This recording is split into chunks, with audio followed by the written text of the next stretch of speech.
The U.S. has a new ambassador here in South Korea at a pivotal moment for the alliance as both countries navigate evolving security challenges, economic uncertainty, and growing strategic competition in the Indo-Pacific.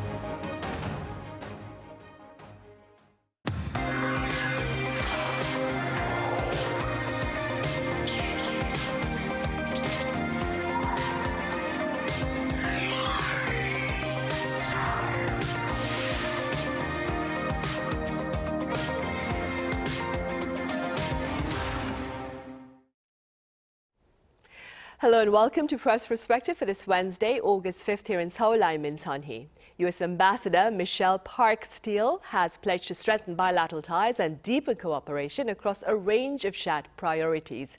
Today we take a closer look at what her appointment could mean for the future of the South Korea-U.S. alliance. For more on this, I have Thomas with American news agency UPI here in the studio. Thomas, welcome back. Thank you. Great to be here as always. I also have Peter, a research fellow at the Asan Institute for Policy Studies with us. Peter, Dr. Lee, it's always a pleasure to have you with us. Thanks for having me back here in person. Lovely. Thomas, we start with you. Let's begin with some background information about the new U.S. ambassador to South Korea. Sure. So Ambassador Steele, as I'm sure everyone knows by now, is a Korean American. She's a Republican politician, you know, more of a political hire. She doesn't come from a sort of diplomatic background, but she was in the U.S. House of Representatives for a couple of terms, representing California from 2020 to 24. Was nominated by President Trump in April, just confirmed by the U.S. Senate last month. And she's actually filling a post that's been vacant since the previous U.S. Ambassador, Philip Goldberg, left in January of last year. Yeah, she's the second Korean American actually to serve as the U.S. ambassador, following Sung Kim, who was here in 2011 to 2014. You know, she recently penned an op-ed in Yonhap news agency, and you know, there's not a lot to glean from it, and everything she's kind of said publicly so far has been, you know, relatively boilerplate, talking about the sort of ironclad alliance, things like that. You know, she mentioned in her op-ed in Yonhap that you know, she mentioned her background as a Korean American being sort of living testament to the bond between the two nations.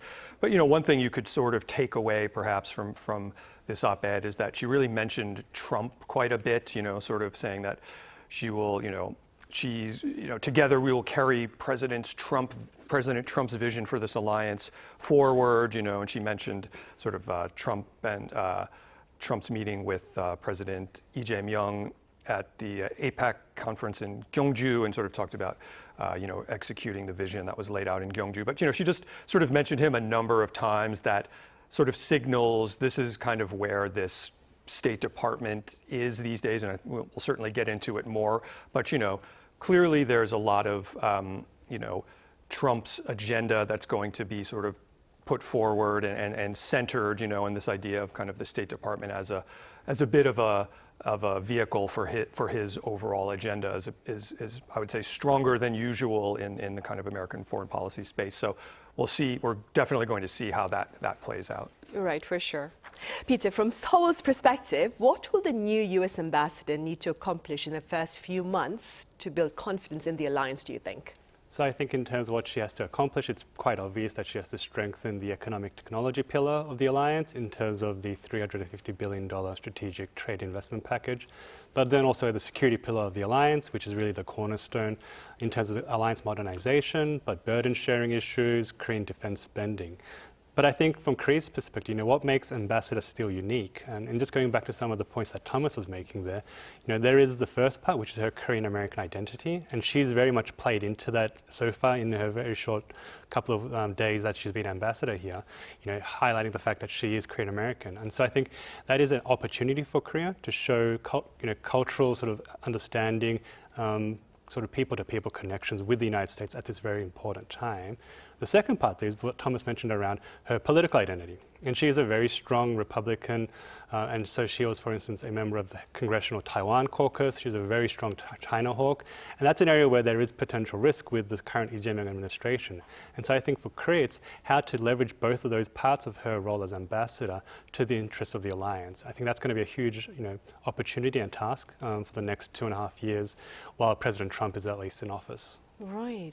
Thomas, you've reported extensively on how domestic politics in both, of course, Washington and Seoul increasingly shape the alliance. How much of Ambassador Steele's job will be managing politics as much as diplomacy, do you think? Well, I mean, there's definitely a heavy political component. There's always been that level. I mean, there's always been politics in terms of, the diplomatic relationship. And it's not to say the U.S. and South Korea have not had sort of complicated, relationships in the past. And there are a lot of diplomatic issues that are very key to being addressed. I mean, the relationship is changing sort of just in a general way. And, as Peter was mentioning, there's just kind of the technology component, and there's changing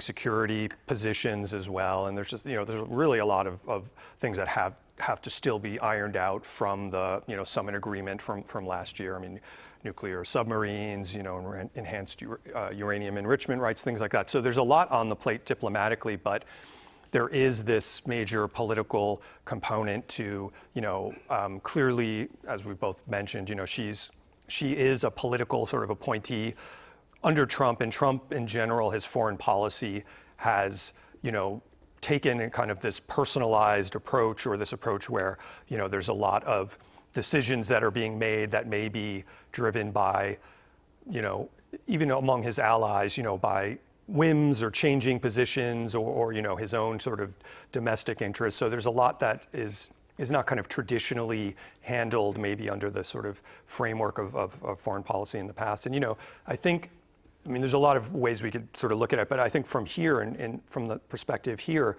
I think she's definitely going to be seen through a political lens. And we've already seen that kind of springing up in her appointment. There was protests, we were talking about it before the show, there's some protesters at the airport when she came from the sort of the left-leaning side, and she is being seen and sort of painted as a kind of right-wing, MAGA-aligned partisan figure. And she isn't a career diplomat, so that's going to be a question that's going to have to be answered. There's some sense. I mean, there has been some reporting from maybe figures on the right seeing her as, she's going to be more aligned with some of our positions about, just the, that sort of political division that sprung up during the whole Yoon Suk-yeol impeachment proceeding, in the sense of, maybe she's going to be sort of represent our concerns going forward. And so there's really a lot of issues. And, to talk to her background again, it was, she does come out of this position of kind of strong, hawkish on North Korea, hawkish towards China. That's, how she was in her congressional career. And that's kind of her background. From the sort of, Korean Americans right-wing community that sort of has that strong leaning in the U.S. So that's going to come into play. Is that going to clash with, this current administration's stance towards North Korea? So there's just going to be a lot that is, sort of looked at under a political microscope. And, we're going to have to see how much, she's going to foreground sort of maybe Washington's and the Trump administration's sort of political hobby horses, or versus, all the serious diplomatic issues going on, but that isn't to say as well that it's not, within this embassy, there still are a number of career diplomats. She's not going to be running things solo. So yeah, we'll it's definitely going to be a component. We'll have to see how much of one it is. Right, indeed. Peter, your research, it's emphasized the importance of strengthening the alliance for an increasingly contested Indo-Pacific. Where can Ambassador Steele perhaps make the biggest strategic impact?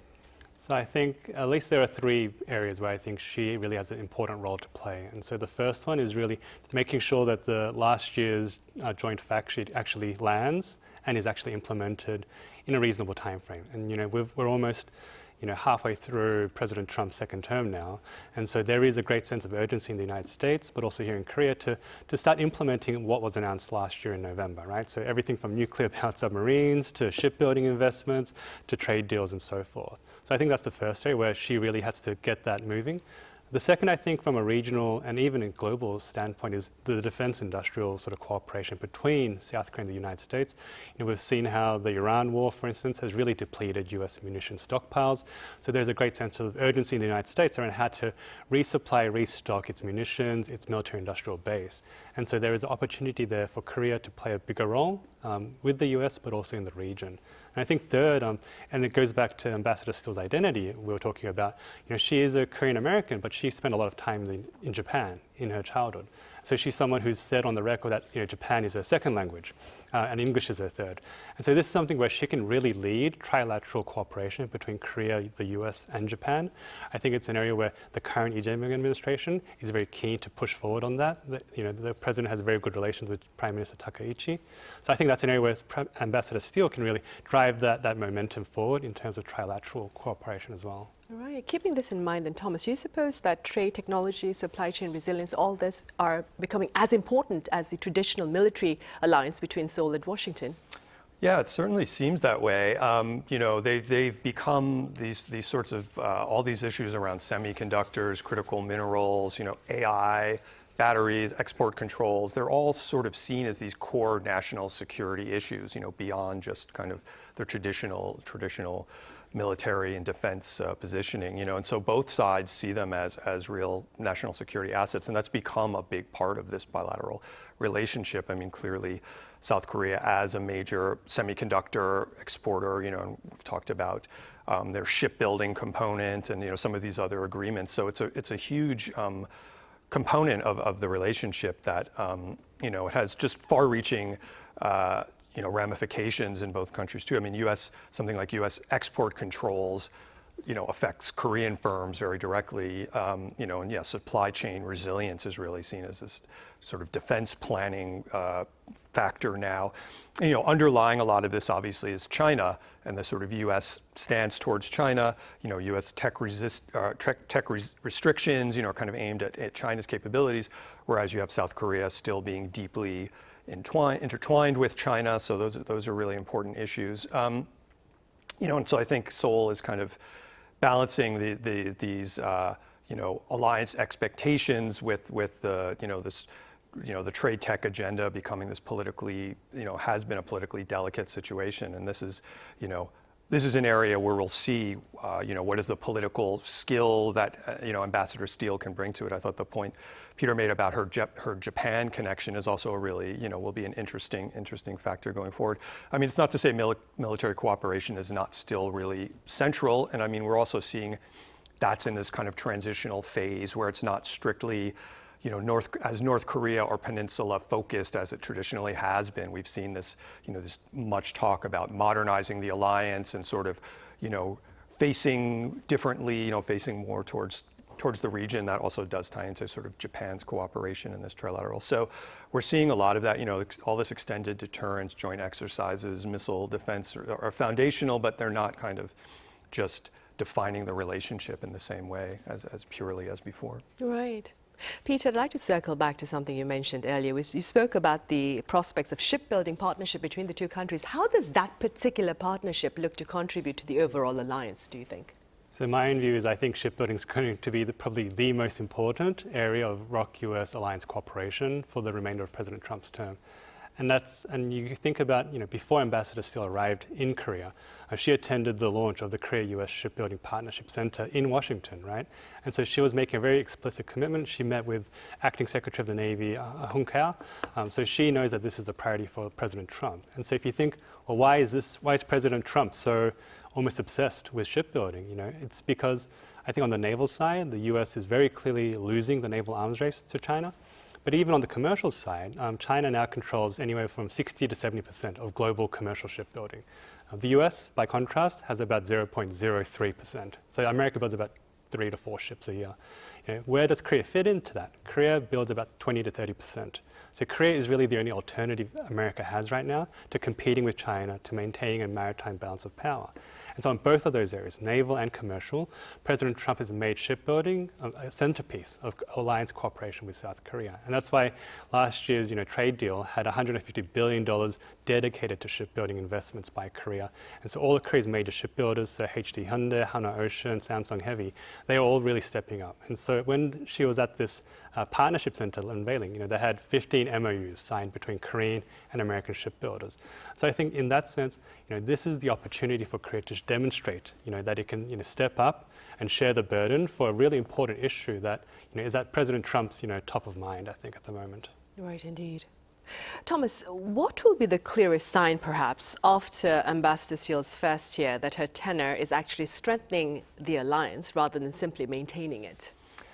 Yeah, it's a good question. There's a lot that could demonstrate that, but I think, just sort of maybe evidence that she's moving the relationship forward in some of these areas there's a lot that still sort of is on the table that needs to get sort of finalized and done. So there's this sort of, joint agreement and sort of moving forward with some of these investment, agreements and the nuclear submarine building and the shipbuilding components. I mean, sort of landing those things would be a big step, and just maybe some further breakthroughs on kind of tech supply chain coordination. I mean, some kind of framework, on semiconductors or AI critical minerals. There's a lot of areas if we could, see some of that, being better defined, and maybe just kind of a, less of a sense of friction on some of these political alliance issues. I mean, something like defense burden sharing always sort of seems to come up as a hot button issue. So sort of smoother negotiations on those fronts, maybe less kind of public disagreements over some of these things like extended deterrence commitments, maybe some kind of more predictable messaging between Washington and Seoul on issues like China and North Korea. I would say one thing that may be interesting to see from the Lee Jae-myung's administration's perspective, I mean, as much as she's coming from this hawkish North Korea background and she sort of represents that, at the same time, President Trump has kind of not taken the traditional sort of more right-leaning or Republican stance towards North Korea in the sense that he's, often been very open. He's discussed again, in this term of wanting to meet and negotiate with North Korean leader Kim Jong-un. So, and that's something clearly that President Lee has mentioned many, many times as wanting to work with the U.S. To act. He calls Trump the peacemaker and wants South Korea to be the pacemaker and sort of pushing this forward. I mean, the Unification Ministry today just sort of released their work plan for the second half of the year, and they talked a lot about these issues. So that would be an interesting thing to see actually sort of take place. Will there be a chance for a Trump-Kim summit, or will she be able to kind of push forward some of the this more like peace-facing agenda that the Lee Jae-myung administration really wants to pursue? I mean, that would be another interesting sign, perhaps. Right, something to look forward to. Peter, you may need a crystal ball for this next question, but I wonder, where do you expect the South Korea-U.S. alliance to be by the end of her term in office? So I think, if we were to assume that Ambassador Steele stays for the duration of President Trump's term, so she has about 2.5 years left. I think it really depends on how the upcoming midterm elections go in the United States. That will very much shape President Trump's agenda and his priorities for the rest of his term. But having said that, I think it's very easy to take a pessimistic outlook and imagine that in the next 2.5 years, things go badly and Korea ends up in a situation such as Canada or maybe Denmark, where you have this very hostile relationship with America, a lot of tensions around trade and trust and ideology and so forth. And she could have a very challenging time. But I think the optimistic side is, there are still areas where we can look to. For instance, the U.S. continues to call Korea a model ally, right? And so there is, great attraction to South Korea at the moment. And so if she were to build on that, we would see in the next 2.5 years, the first Korean-American ships being built, Korean investment, Korea-U.S. working together in the region. So I think there is that possibility also. But I think a lot depends on her role as ambassador here for the next 2.5 years, I think. That would be my crystal ball guess. Right, indeed. And with regard to North Korea, Thomas, I wonder, do you suppose her presence here in South Korea raises the prospects of an encounter between Mr. Trump and North Korea's Kim Jong-un? I would say, judging by her background, I would say probably not.